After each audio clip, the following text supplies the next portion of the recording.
Welcome to Big Star's Kitchen. I'm Chef Chris, and this is Araceli Leon. Today we're going to show you how to make tamales. All right, so a few tips before we get started. First off, your dried corn husks need to be soaked. They will not work very well when they're not soaked. They're a little brittle, they're hard to work with.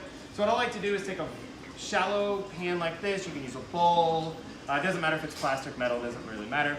But I like to separate each one of the leaves kind of like this and just kind of break it up, because these are packed in vacuum seal bags sometimes or just in bags, but they're compressed a little bit, they get kind of stuck. So we like to separate them out a little bit, and once we do that, I like to top them with water, put a plate on top, let them sit overnight. This gets rid of any debris, any dust, anything like that, but also kind of makes them pliable, makes them easy to work with. Secondly, you're going to take your masa preparada, either the larded version or the vegetable shortening version, let it sit out for an hour, let it get to a little bit room temperature. What that does, it just makes it this nice, smooth peanut butter consistency. Imagine you were going to make tamales, you're going to try to spread butter on bread. If the butter's cold, it doesn't spread. If it's warm, if it's room temperature, it spreads real easily. Same concept. And then the last thing that's not included in your kit, a bowl of water. So I make my tamales with a spoon. Araceli likes to make them with her hands, her manos. And dip your hands in water, dip your spoon in water, it just makes the spreading process much easier. So now that you have all the tips and tricks, let's get started. Tamales at your house in corn husk. You're gonna wanna grab a corn husk that is about this big. So a little bit bigger than my hand, but it's about 6 to 8 inches wide. Anything smaller is just hard to fold, they get too small. And look out for any of these little red things. This is just the corn silk that dried, you wanna get rid of that. Then you take a nice 2 or 3 tablespoons of your masa. I like to plop it right in the kind of the middle top, and then I kind of wet the bottom of my spoon, and then just spread it out nice and evenly, kind of in like an oval pattern. And I leave it about 1/4 to 1/2 inch above or below the top. It gives it room to expand. Next, we're going to do a little bit of the filling. So we do about 1 tablespoon, maybe 1.5 tablespoons of the filling. And I like to do it in a nice line like this, so folding it's way easier.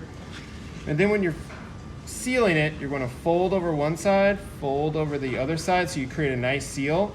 And then I like to kind of meet them in the middle and then just roll it around. It creates a nice seal right here where the steam can penetrate in but nothing leaks out. And then we're going to fold the bottom. I like to pinch it a little bit so everything kind of gets nice and compact.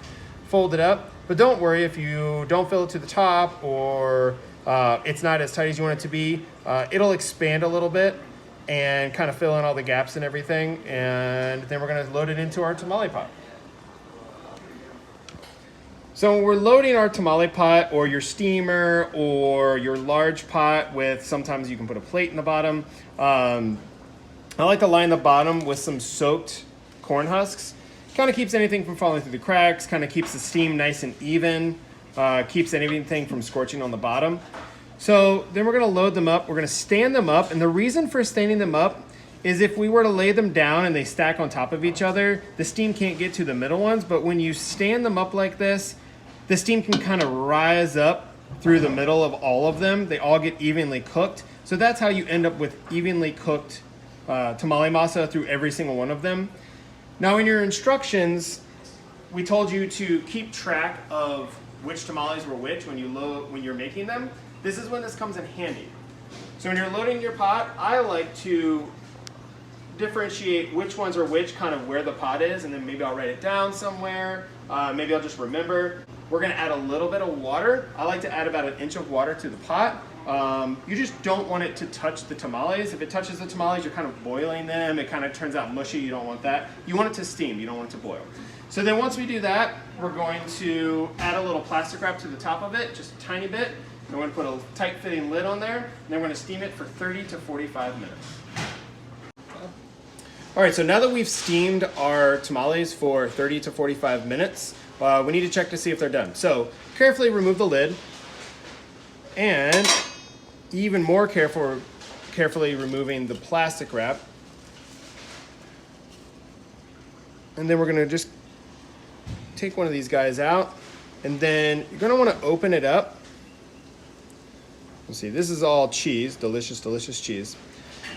And now you can see that it's all one color. It's all yellowish whitish. If this was to be like a pale white, it would still be mushy.